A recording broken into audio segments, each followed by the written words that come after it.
and sorry for the delay. I was thinking the next case might be faster, but it turned out it was not. So, I understand, Judge, and I appreciate it. all right. So, I have reviewed everything further. At this point, is the defendant just asking to set the case for a jury trial? Yes, ma'am. Okay. And plaintiff is objecting on what were the grounds you're objecting? Your Honor, in summary, they were based on the lack of notice and the 5-day rule, saying that the jury trial demand needed to be filed at least 5 days prior to the court hearing.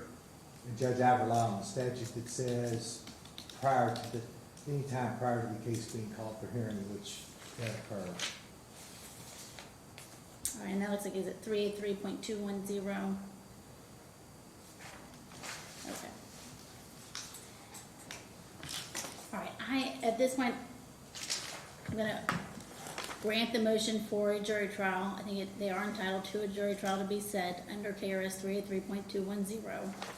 Let me take a look at the calendar, and then we can set, it sounds like there are gonna be a motion in limine and other things that need to be addressed before we get to that jury trial. So I'll set a separate date to address any other types of motions that need to be addressed before that jury I trial. would ask Your Honor that you could hear those just today, and we would like the jury trial as soon as possible, but the limiting motions are fairly well briefed.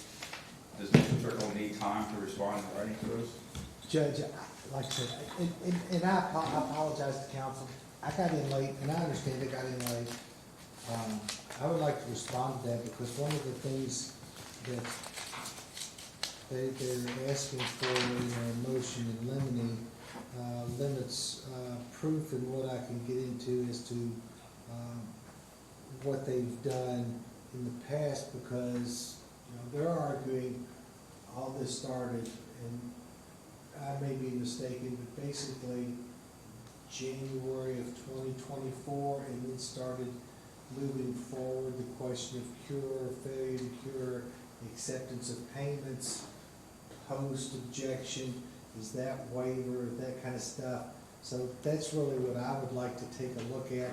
Some of the stuff that may be referenced in the federal case that they reference probably is irrelevant in this case, and I will try and weed that out as I go. Okay. All right, so I am gonna give council time to prepare for those motions and that motion in limine. Thank you, Your I Honor. have a question and point of order, Your Honor. I just received a violation from the city of Newport. It gives me 10 days to cure it. One of the issues that are in there is supposedly there's a mattress in the yard. There was no mattress in the yard when my wife and I cleaned up the yard before the appraisal in July. We got rid of all trash. If there is a mattress, and it is my son's mattress, my son's residence has been burglarized.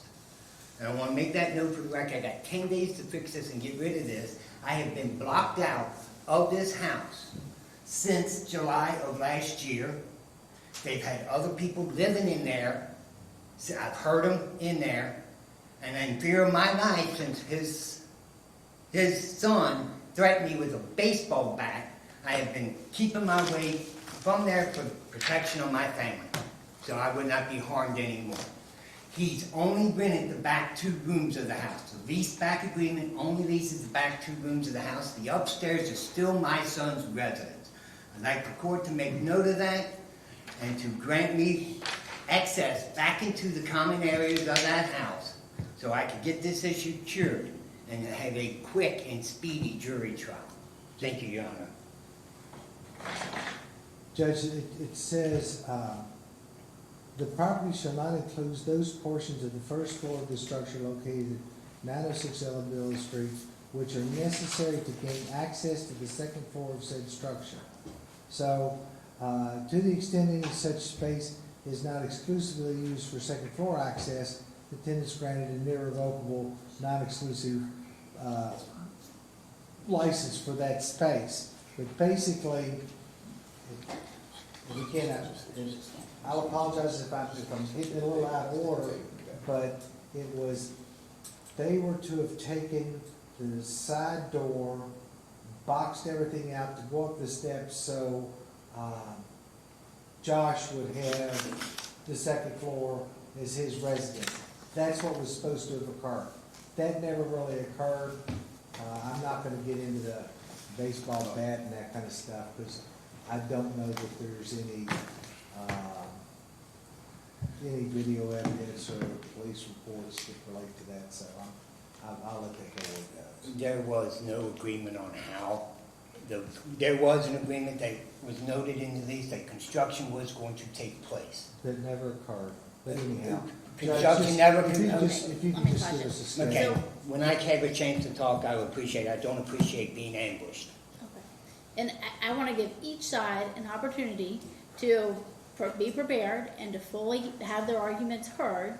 And so we're going to continue, we're going to put a pause on these, getting into the details today. We'll reset it for the motion, set for jury trial and set it for another date regarding any motions. Let me just take a look at the calendar. I'm available next week, Your Honor.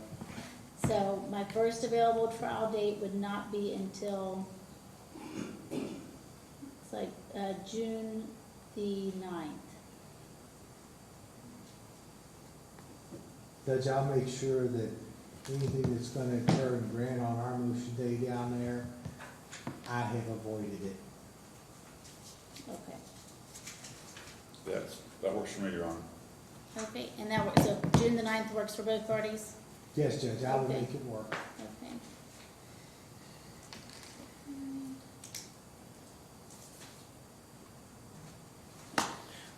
I have a problem with that. The city of Newport wants it fixed before then. And if I don't have access to the property, I can't fix this. Okay. And then, Mr. Knoll, are you able to assist your client with that?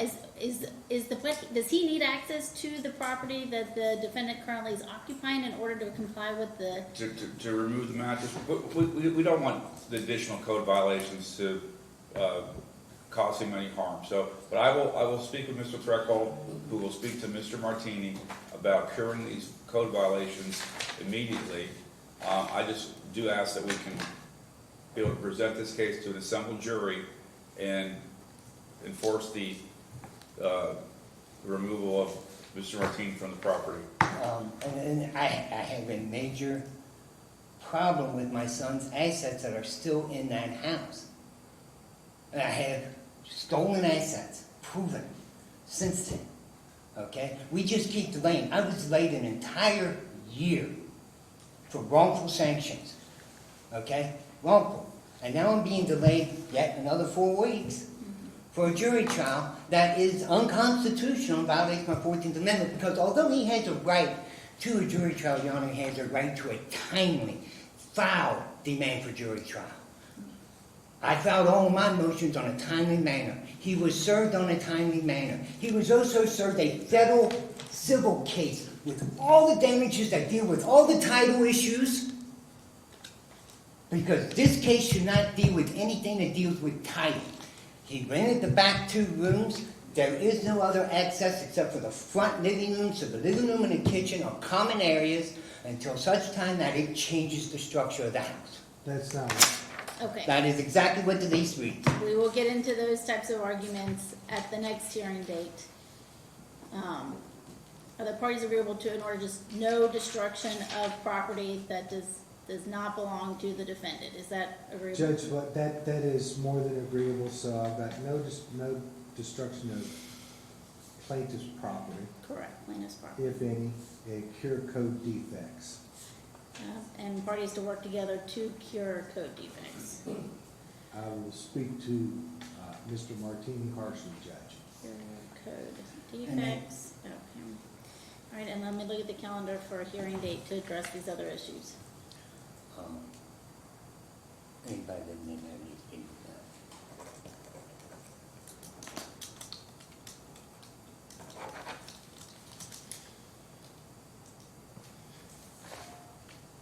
Judge, what time would that be? I'll bring the jury in at 9. No, I thought you, I'm looking at the calendar now for the date regarding the other motions. Judge, if we could, if your normal day is Tuesday, I could do the afternoon of the 26th. Okay, let me take a look here. So I have another docket scheduled that day, that is in the afternoon. Let me try and find another date. I just don't want to book myself. Our circuit judge at Grant recused herself in the middle of one of the cases that I've got, and now I'm gonna be having hearings in Boone County and not Grant. so. I see, okay.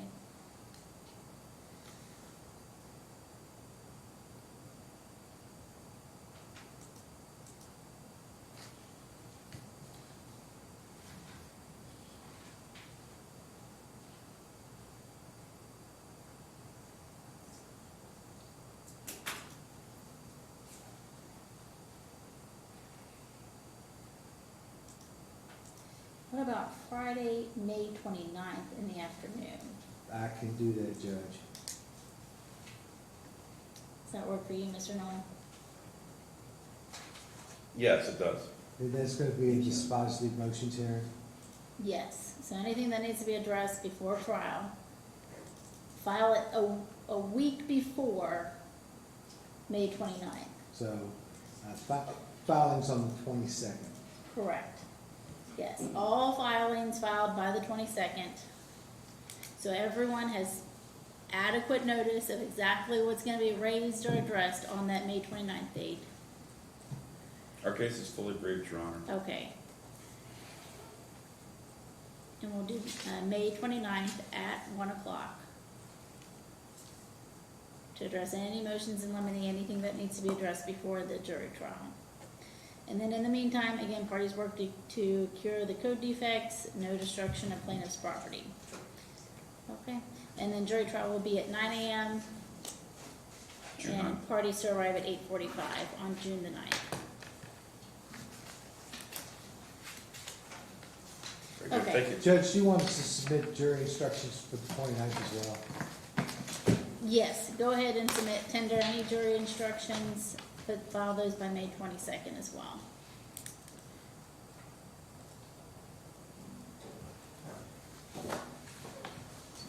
All right, Thank sorry you. for the delay, thank you for your patience today, And I apologize for losing my temper earlier. I understand. Thank you. Your Honor. Okay, thank you both.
All right, Ms. Tesno, you can go ahead and come forward again.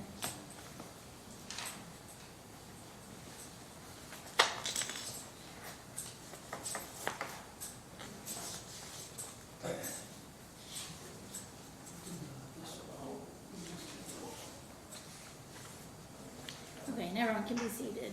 Thank you, Judge. All right, thanks for your patience. I've had a chance to review everything that has been submitted. Okay, and a couple issues were raised. First issue regarding standing. I do find that Mr. Tackett, John Stackett, does have standing to bring the forcible detainer to complaint. He is listed in the lease agreement as a landlord, so I do find that he does have standing to bring the complaint. All right, also, Ms. Tesno raised retaliation, claiming that this eviction was brought in retaliation to our complaints regarding the mold issue. I have reviewed all of the photos that were submitted regarding that issue. So for retaliation, KRS 383.705 states, except as provided in the section, a landlord may not retaliate by increasing rent or decreasing services, or by bringing or threatening to bring an action for possession after And here, the applicable subsection B, the tenant has complained to the landlord of a violation under KS 383.595. 383.595 states, addresses housing codes materially affecting health and safety, and keeping the premises in a fit and habitable condition. So again, I reviewed the photos. I don't find that the mold was extensive to the point that it was affecting the habitability of the home or affecting health and safety at that point. It was a condition of the home when the lease was taken over. The tenant continued to reside there, and is requesting to continue to reside there. While the photos do show some mold, I don't find that it is to that extent. Additionally, I don't find that the eviction was brought in retaliation. It was the normal expiration of the lease is when after they brought the eviction, the date that was already stated in the lease. The time from the complaint of the mold to when the eviction was filed was a significant, was a significant period of time. It wasn't immediately brought after the issue of mold was raised. It was only brought after, as a number of weeks went by after the tenant did not vacate after the expiration of the lease. As far as the notice requirements, KRS 383.160, holdover beyond the term tenancy created rights of parties, states if by contract a term of tenancy for a year or more is to expire, here the term of tenancy was a year or more, on a certain day, the tenant shall abandon the premises on that day unless by express contract he secures the right to remain longer. If without such contract the tenant shall hold over, he shall not thereby acquire any right to hold or remain on the premises for 90 days after said date, and possession may be recovered without demand or notice if proceedings are instituted within that time period. And so here it was a lease for a year or more. The tenant did not vacate the premises after the lease expired. That statute does allow the landlord to initiate the eviction proceeding without any notice, given that it was a holdover tenant, and if it's instituted within 90 days. And here it was. The lease ended at the end of March, and the eviction was filed at the end of April. So I do not find that there was notice requirements. I also don't find that the landlord consented to the holdover to create a new month-to-month tenancy. The landlord testified that he never expressly consented that he continue to reside at that residence. There were text messages consistently asking when the tenant was going to move out and vacate the premises. While there was that one text message in the middle of April regarding pay rent or leave, again, I don't find that was an agreement to allow the tenant to continue to reside at the residence, but rather a landlord who had gotten halfway through the month without any payment, and still a request to be paid for the time that you were there, not agreeing that you can continue to stay there. So I don't find that created a month-to-month tenancy. And so I do find it was you were a holdover tenant, did not have to have notice to institute the eviction, and that the plaintiff is entitled to the forcible detainer judgment. So those are the findings. I will detail all of my specific findings of fact and rulings in a written order. I'll issue that today. It'll be available tomorrow. And then if you want to appeal the decision, you have 7 days to file an appeal. All right, so this time I am going to go ahead and grant the forcible detainer judgment.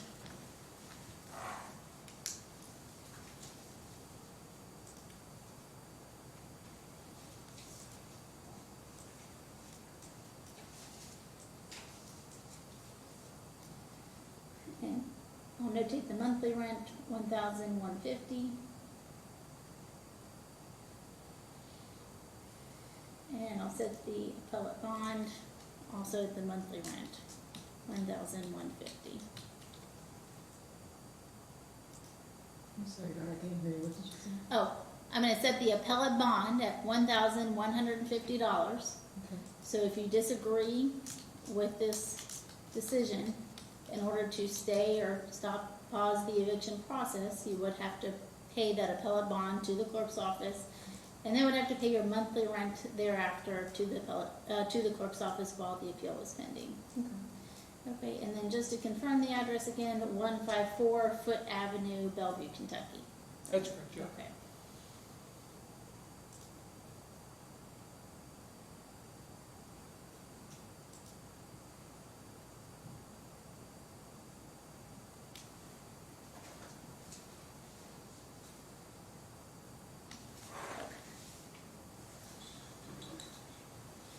All right, and then thank you again both for your patience. I know it's been a long day. Just sit tight. It takes a couple minutes to process that order. We'll give you a copy of that order before you leave. Okay. Wait here or wait someplace else? What's that, ma'am? Wait here or wait someplace else? You just wait right here, and we'll give you a copy of that order as soon as it's ready. Okay. All right. Thank you both. Thank you, Judge.